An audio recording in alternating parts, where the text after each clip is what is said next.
Olá, sejam todos bem-vindos à aula de língua portuguesa. Esse é o momento de a gente desvendar um pouco mais sobre a língua portuguesa e aprender um pouco da gramática, da escrita e da leitura dessa língua tão fantástica. Meu nome é professor Adalberto Souza e estou aqui para te ajudar nesse caminho. Nosso conteúdo de hoje ele é interessantíssimo. É produção de poema. Muitas vezes a gente acha que é tolo o processo de aprender a produzir um poema. Não, ele não é, ele é interessantíssimo. Porque o poema tem muitos recursos de escrita. E esses recursos são interessantes para você usar depois no seu dia a dia, em seus textos. Lembrando, toda vez que você escreve algo para alguém ler. Ninguém escreve nada a esmo, ou seja, para ninguém ler. Então é importantíssimo a gente se dedicar no processo da escrita. Então vamos lá. Primeiro, a palavra poema deriva de poion, do grego. Tá? O que escreva poion é compor.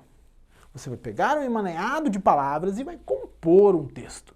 Manuel de Barros tem uma frase muito interessante, que qualquer coisa é matéria de poesia. Olha que frase linda e interessantíssima, porque você pode fazer poesia sobre qualquer elemento. Então lembrando, poesia é o ato de compor, pegar as palavras e compor um texto. Mas eu tenho algumas características referentes a esse texto. Vamos observá-las? Olha esse texto que eu trouxe para vocês. É um texto retirado de um Instagram chamado Victor Machado. Ele é interessantíssimo para você observar a construção. Ele é feito de verso livre. Eu não vou explicar o que é verso livre agora, para que você entenda, no final da nossa aula de hoje eu volto a falar desse texto. Sobre o amor, prometa menos e ame mais. Ele é um poema visual, mas é um poema muito interessante. Observem a palavra escrita em vermelho aí. Depois, no finalzinho da aula, eu vou falar de novo sobre esse poema. Primeira característica, ele tem versos e estrofe. Verso, olha o conceito simples. Verso é a linha poética.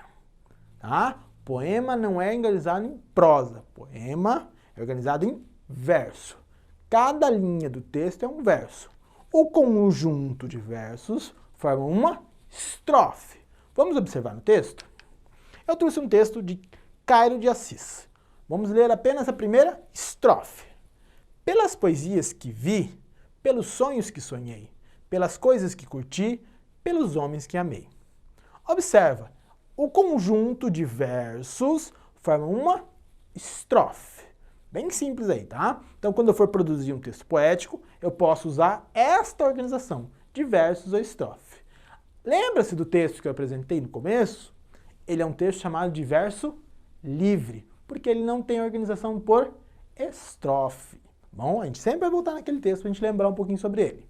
Vamos à próxima característica. A rima.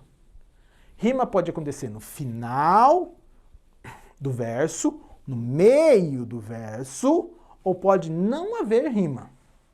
Então vou repetir de novo. Rima pode acontecer no final do verso, no meio do verso, ou ela não pode não existir. Bom, vamos observar no texto. Esse texto, ele traz a rima no final. Professor, como que rima? Eu pego a última sílaba do verso e rimo com outra última sílaba do mesmo estrofe. Então vamos observar. A palavra vi, na primeira linha, rima com a palavra curti, na terceira estrofe. Vi, curti. Finalzinho, tá? A segunda verso, sonhei, rima com amei. Tá? Então observa, a rima aconteceu no final de cada verso. Tá? Observaram aí? Lembrando, pode acontecer no final, no meio ou não existir, no verso livre. Vamos à próxima característica. O poema, ele não possui normas. Professor, mas o senhor acabou de falar de características. Ele possui características, mas não tem normas. Essa normatização não pode ser utilizada na poesia porque ela é um recurso de escrita. Ela é livre. Tá? Observem aqui. O poema é um gênero textual que pode ser escrito conforme rígidas normas ou com versos livres. O texto sobre o amor que trouxe no início da aula é um verso livre. Tá? Ele não possui essas normas rígidas de estrofe, verso e rima, tá bom? Vamos ao próximo. Então, professor, o que é poema? Lembre-se sempre disso. Frase do Manuel de Barros. Qualquer coisa é matéria de poesia.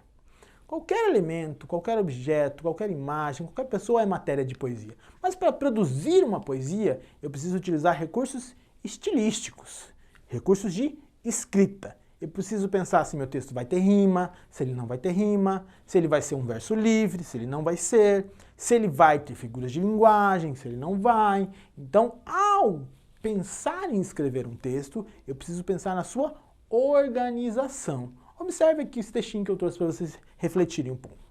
O que é um poema? A poesia como expressão de arte pode ser definida. Pode ser definida como? Pelo belo, pela sua apreciação, por cada leitor. Quem define se a poesia é interessante ou não é o leitor. Vamos continuando. O poema, então, é um gênero textual que se relaciona com gêneros literários. É impossível desassociar o poema da literatura e a arte que tem a palavra como matéria-prima. Então, lembrando, poesia é feita com palavras, é um trabalho de composição. Eu trouxe aqui mais um pedacinho para a gente refletir sobre esse ato da escrita. Observem aí. Mas não se engana quem acredita que todo poema é composto por versos e estrofe. Há poemas em prosa. Lembre-se, ele não tem uma fórmula rígida. Eu posso fazer ele em verso, com estrofe, sem estrofe, com os versos livres. Eu posso fazer ele em prosa, em formato de parágrafo. Ele não tem uma fórmula. Na aula de hoje, a gente estudou algumas características. Eu quero que você observe esses dois textos. São poemas chamados de poemas imagens, ou poema visual. No primeiro texto, eu tenho um dedo, olha, observa, eu tenho umas tesourinhas e tenho como se estivesse cortando. Observe o texto. Para que unhas se tenho palavras na ponta da língua? É um poema visual. Observe esse segundo texto. Eu tenho o símbolo do infinito, que é um 8 deitado. Por onde eu começo a leitura, se você se perguntar? Sempre da esquerda para a direita. O infinito dos seus olhos me faz encontrar o infinito dos seus olhos. Observaram a leitura aí? Vou fazer a leitura de novo. Da esquerda para a direita. O infinito dos seus olhos me faz encontrar o infinito dos seus olhos. Então esse poema visual é uma provocação ao leitor. Tá? Se é belo, se não é belo, cabe sempre ao leitor. Para a gente finalizar nossa aula de hoje, vou fazer um pequeno resumo utilizando um texto poético. Olha que bacana, um texto de Fernando Pessoa. Ele diz que um poeta é fingidor. Por que um poeta é fingidor? Porque muitas vezes ele não passou por um momento de tristeza, mas ele coloca no seu texto através do eu lírico, aquele que ele colocou para escrever. O segundo verso. Finge tão completamente que ele diz como ser um fingidor se ele não passou por aquele sentimento, mas ele tem a arma sagrada que é a palavra. E por último, que chega a fingir que é dor e a dor que deveras sente. Então aquilo que ele fingiu se transforma em texto. Professor, o poeta é um mentiroso? Não, um poeta é um compositor. Então eu tenho dois resuminhos para você. Poesia se faz com verso, estrofe, rima, com o uso da recurso estilístico, as figuras de linguagem. Tá? Então eu deixo um pequeno trecho de uma poesia. Amar é sentir, e sentir é viver. Até a próxima aula.